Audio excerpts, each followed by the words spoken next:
channel. My name is Lisa and today's video, ang gagawin naman natin ngayon ay magpuputol tayo ng buhok at ang tawag dun sa gupit na gagawin natin ngayon ay bob cut. Yes, bob cut. Pag sinabing bob cut, mas mataas dito sa likod at mas mahaba dito sa harap. Kaya layer ito yung una kong gupit.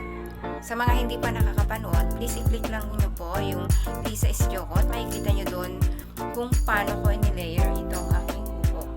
So, ang gagawin naman natin ngayon ay bob cut. So, exciting ito. Pero bago natin umpisahan, please subscribe and like my channel. So, umpisahan na.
Ito na yung aking bob cut.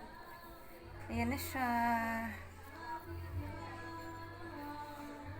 Yung side, na kabila.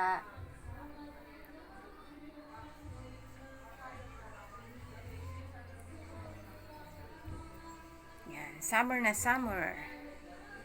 Yan. Hope nagustuhan nyo yung aking tutorial